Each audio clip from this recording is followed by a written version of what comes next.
Have you ever wondered, like, why do people, they know all the downsides of smoking, but they still can't seem to quit? Yeah, it's a puzzle, isn't it? It really is, and that's what we're going to dig into today. That's right. We're going deep today into Allen Carr's easy way to start smoking. Specifically, Chapter 3, which is titled, Why is it difficult to stop?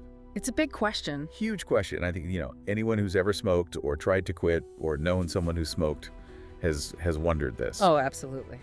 So before we jump into that chapter, though, I think it's worth talking a little bit about Allen Carr himself. Oh, yeah, for sure. He's a fascinating guy, actually. Yeah. So he was an accountant, and get this, he used to smoke like 100 cigarettes a day. Oh, my God. I know, crazy, right? Yeah. But he fought this addiction for years. Yeah. Until he had this, what he calls a moment of revelation. I love that. Yeah. Yeah. And it was this epiphany that led him to develop his method that he outlines in this book.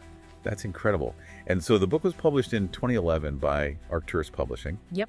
And it sold over 13 million copies, which is unbelievable. It's a global phenomenon, really. It's amazing how he took his personal struggle Right. and turned it into something that's helped millions of people. Exactly. And that's what's so unique about his method. It doesn't rely on, the scare tactics or the guilt trips. Yeah. It's more about like dismantling that mental trap that keeps smokers hooked. Right. So let's get into Chapter 3.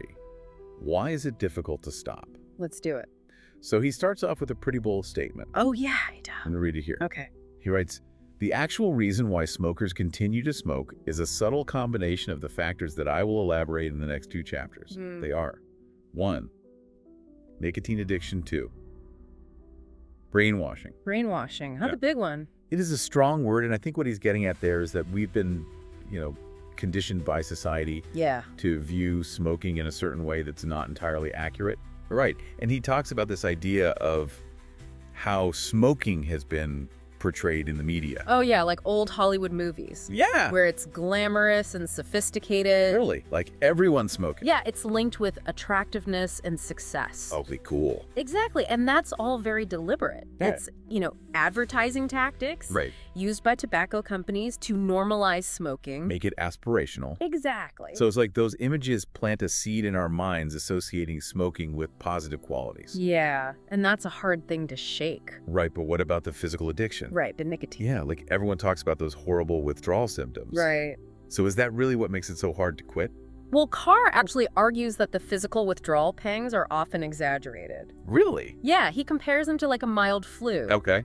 Uncomfortable, but not unbearable. Okay. He says the real struggle is the mental void that's created by the absence of nicotine. The mental void. Yeah, think of it this way. You've been conditioned to associate cigarettes with certain feelings or situations. Okay. So you light up to relax, to socialize, to cope with stress.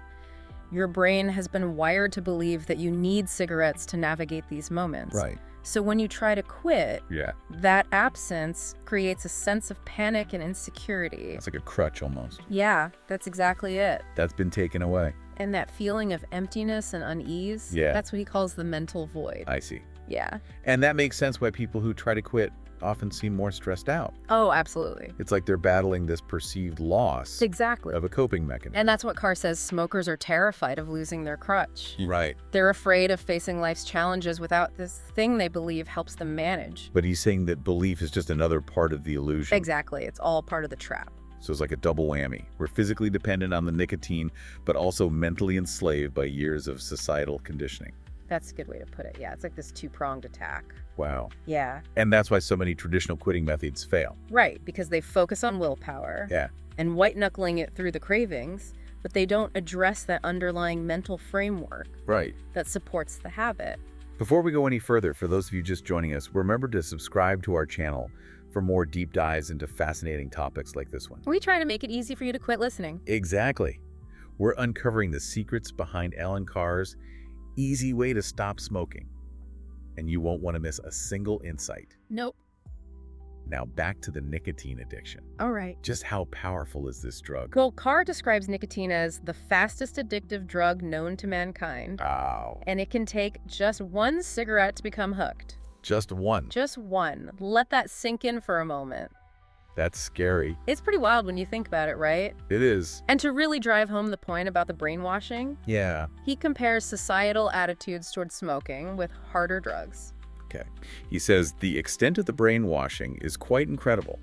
As a society, we get all uptight about crack or heroin addiction, yet actual deaths from these drugs number in the thousands each year in the UK. He's basically saying that society's perception of smoking is so warped that we've normalized something incredibly dangerous. Exactly. And, the tobacco industry Right. spent decades minimizing the risks, glamorizing smoking through powerful imagery. Like those old ads. Exactly, with the cowboys and the beautiful women. Always with a cigarette. Always with a cigarette. Yeah, it's crazy how insidious those tactics were. It really is. It's no wonder so many people got hooked. It's hard to resist that kind of messaging. It is, but what about people who genuinely believe they enjoy smoking? Right. They say they like the taste and the feeling it gives them.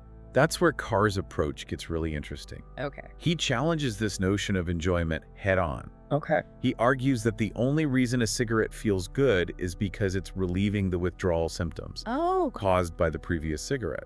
It's interesting. yeah, it's like scratching an itch. Okay. The scratching feels good not because it's inherently pleasurable, but because it's relieving the discomfort of the itch. So he's saying the pleasure is an illusion. Exactly. That we're not actually enjoying the cigarette itself. It's just the temporary relief from the craving. You got it. Wow. And he argues that this cycle of craving and relief is what keeps smokers trapped. Okay. They're constantly chasing a fleeting sensation that they mistake for enjoyment. Right. And he has this great line. He compares it to a self-imposed slavery, Oh, wow. with smokers huddled outside in the cold, desperate for a smoke, their lives controlled by this relentless craving. And I know he talked about his own experience with this slavery and how trapped he felt by the habit. Yeah.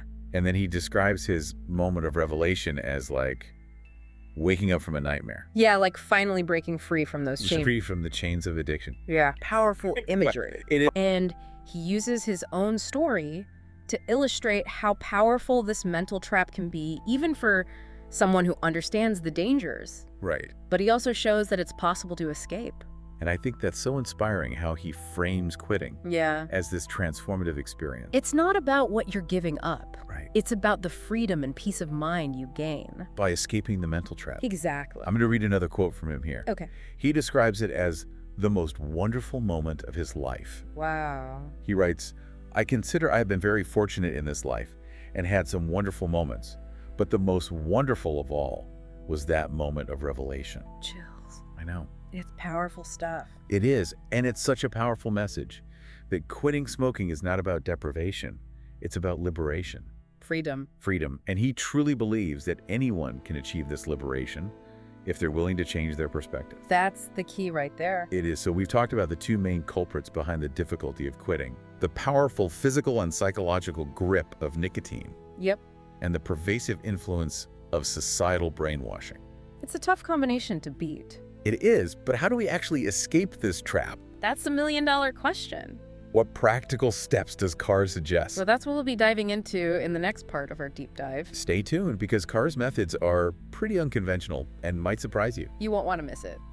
Welcome back, you guys. So we've just talked about the two big hurdles to quitting: Two big ones. the hold that nicotine has on us, Yeah, and societal brainwashing.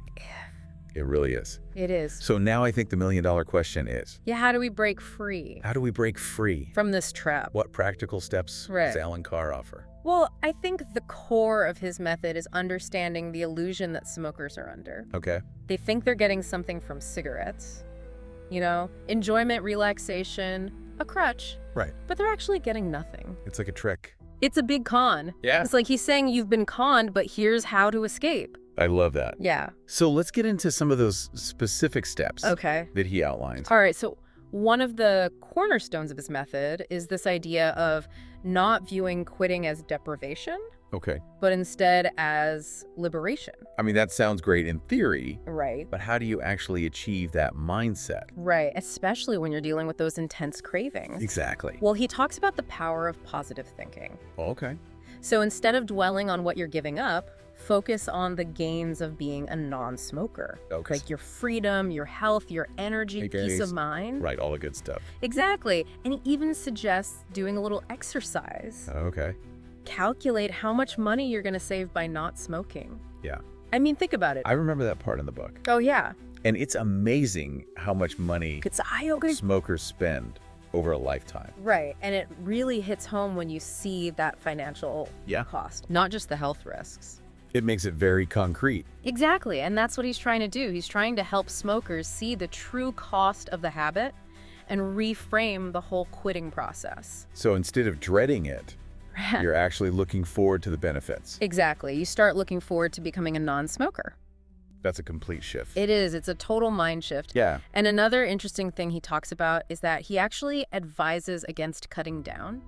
Really? Yeah, he says it just prolongs the agony. Oh, that makes sense. Yeah, and it reinforces the illusion that cigarettes are enjoyable. It's like you're teasing yourself with something Exactly. you think you want, Yeah. but you don't actually need. And he compares it to eating a meal. You know, you don't eat half now and half later. Right. You eat when you're hungry and then you're satisfied. Yeah, Smoking, he says, shouldn't be any different. I like that. Yeah. So this is where things get really interesting for me. Okay. His method involves continuing to smoke while you're reading the book. I know it's a little unconventional. It is. Have you ever encountered that before? Not really. It seems very counterintuitive. Right. But he says that the reason for that is that to really grasp his points, Yeah. you need to be smoking. You need to be experiencing those cravings, Right. that empty feeling firsthand Right. while you're reading. And so it allows you to see the illusion at work. Exactly. You're seeing it in real time. Yeah. You're like, oh, this is what he's talking about. So it's not about promoting smoking. All right. It's about Yeah. guiding you through this unlearning process Exactly. It's like deprogramming. when you're still in the matrix, so to speak. Yeah, you got to be in it to win it, as they say. I'm not sure that applies here, but Maybe not. anyway, so he's basically dismantling the mental framework Yeah, brick by brick, that supports the habit. until it crumbles, Okay. and then quitting becomes effortless. So he also strongly discourages using substitutes, right? Yeah. Things like nicotine gum or patches. Right. He calls them false incentives. Interesting. Why? Well, because he argues that they just perpetuate the addiction cycle. You're Yeah. still relying on something external to manage those cravings, Okay. instead of addressing the root of the problem, which is that mental trap. Right. So speaking of mental traps, Yes. he also goes into the psychology of smoking Right. in different situations, like stress, Yes, boredom. boredom, concentration. All those triggers. Right. And he argues that cigarettes don't actually help in those situations. It's just another layer of the illusion. It's just another lie Exactly. that we're telling ourselves. And he points out how smokers often report feeling more stressed Right. when they're trying to quit, Yeah. even though quitting itself isn't inherently stressful. Right. It's not the actual act of quitting. Right. It's that fear of losing the crutch Exactly. that causes the anxiety. It's the fear of the unknown. Yeah. And he compares it to being in prison. Yeah. You know, you're so used to the bars that you forget what freedom feels like. Wow. And he says this is the ultimate goal, to help smokers rediscover that freedom. Rediscover freedom. That's beautiful. Yeah. I love that. So it's about breaking down those mental barriers, Right. exposing the lies Yeah. that we've been told about smoking. And empowering ourselves to choose freedom. Exactly. Yeah. And he wants to guide smokers to that moment of revelation, That's the key. right, where they finally see the truth about smoking Yeah. and its grip on their lives. The scales fall from their eyes Yeah. and they see the world anew. And he describes it as such a profound shift, Right. like waking up from a dream. Exactly. And I love how he acknowledges that this moment of revelation can be different for everyone. Yeah. For some people, it's gradual. Right. For others, it's a sudden epiphany. It's like a lightning bolt. And he describes his own experience Yeah. as the most wonderful moment. Oh. He says, I consider I've been very fortunate in this life and had some wonderful moments, but the most wonderful of all was that moment of revelation.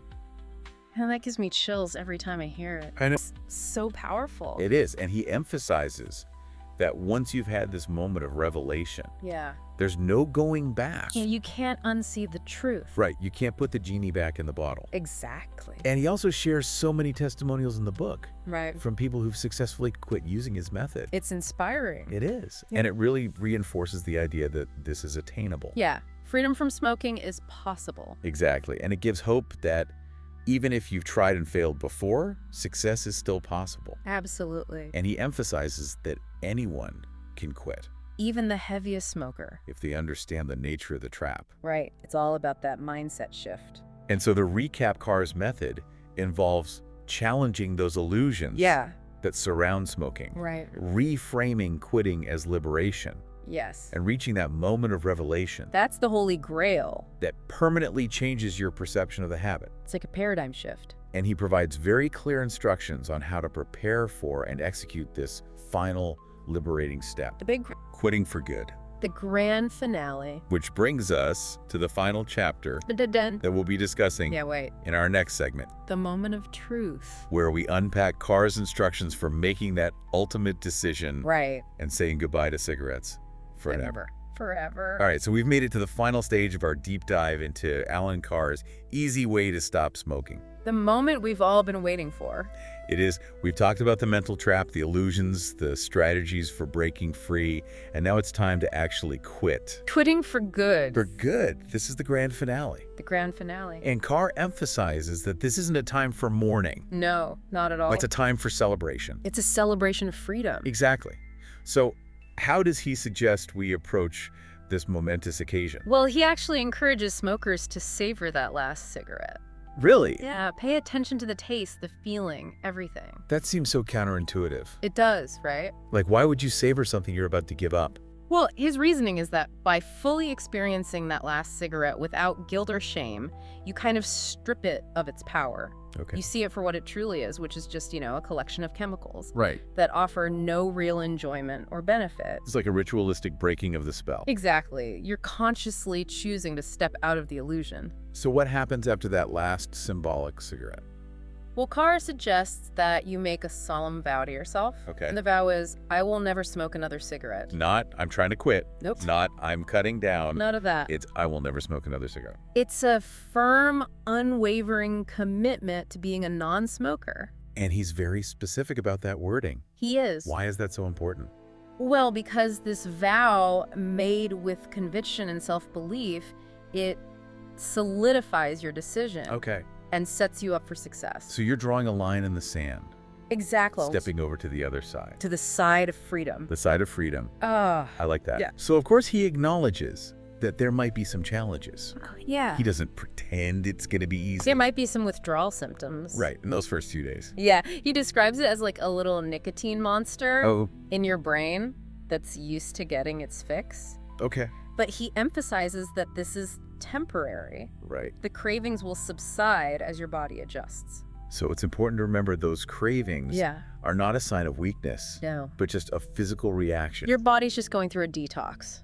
Exactly. And he offers some tips for managing those cravings. Well, yeah, like distraction, Distraction. Okay. deep breathing, Deep breathing. positive self-talk, Positive self-talk. focusing on the benefits of being a non-smoker. So it's really about riding those waves, Exact. knowing that they will eventually subside. I will. And I love how he talks about those triggers. Oh, yeah, the situations that used to make you reach for a cigarette. Yeah. He says view them as opportunities Not as threats, but as opportunities to prove your control. to flex your freedom muscles. Yes. Yeah, every time you resist a craving, Yeah. you're reinforcing your commitment to freedom. You're getting stronger. Exactly, you're building that willpower. But he does say that even after the initial withdrawal period, it's important to stay vigilant. Oh, absolutely. This is a lifelong journey. Right. There's no room for complacency. He's not sugarcoating it. No, he's very clear about that. So he reminds readers that even one puff One puff. can undo all your hard work. It can send you spiraling back into that trap. Back into the trap. Yeah. So you gotta be careful. Be vigilant, but that vigilance doesn't have to feel like a burden. No, not at all. It should feel empowering. Right. It should celebrate your freedom. Embrace those benefits Exactly. of being a non-smoker. Feel that fresh air in your lungs. And it's about reaching a point Yeah. where you can look at a smoker Yeah. and feel pity, not envy. That's a good feeling. It is. To know that you're free. And you see them trapped in those chains, Still stuck in that prison. and you're grateful. Grateful to be free. Yes. It's a beautiful thing. So what really struck me Yeah. about Carr's method is that it's not just about quitting smoking. It's about a mindset shift. Exactly. It's about realizing your own strength, Taking control. taking control of your life. Empowerment. Yes. And it's almost like he's saying, if you can break free from this addiction, imagine what else you can achieve. Right. The possibilities are endless. Exactly. And he also dedicates a whole chapter He does. to the smoker who is left on the sinking ship. Right, the people who are still smoking. And that's the chapter with the advice for non-smokers Yeah. on how to support loved ones Exactly. who are trying to quit. It's so important. It is, and he emphasizes understanding patience. Positive reinforcement. Positive reinforcement, no nagging, no guilt tripping. No, that just makes things worse. Instead, celebrate those successes no matter how small. Yes, every little victory counts. Exactly. And remind them of all the amazing benefits. That they're gaining. Yeah. And so we've reached the end of our deep dive. Wow, that went by fast. It did, into Allen Carr's Easy Way to Stop Smoking. Such a powerful book. It is, it's thought-provoking. Life-changing for some people. And it really reframes the whole quitting process. It does. It takes away the fear. It's not about willpower or deprivation. No, it's about understanding. Understanding. And breaking free. Breaking free from that mental trap. And embracing a new perspective. So what final thought will you be pondering after this deep dive? Well, I'm really intrigued by this concept of the mental trap. Yeah. And how it applies to other areas of our lives. That's interesting. Like what other false incentives or illusions yeah. are we clinging to? What other freedoms are we denying ourselves? Exactly. It's a question worth asking. It is. It's a question we should all be asking ourselves. Oh, sure. Well, thank you for joining us on this journey. It's been a pleasure. We encourage you to explore Allen Carr's book Yeah, check it out. and discover all the revelations it holds. You might be surprised what you learn. And remember, freedom is just a decision away. That's right. You have the power. Until next time, happy diving. Happy diving, everyone.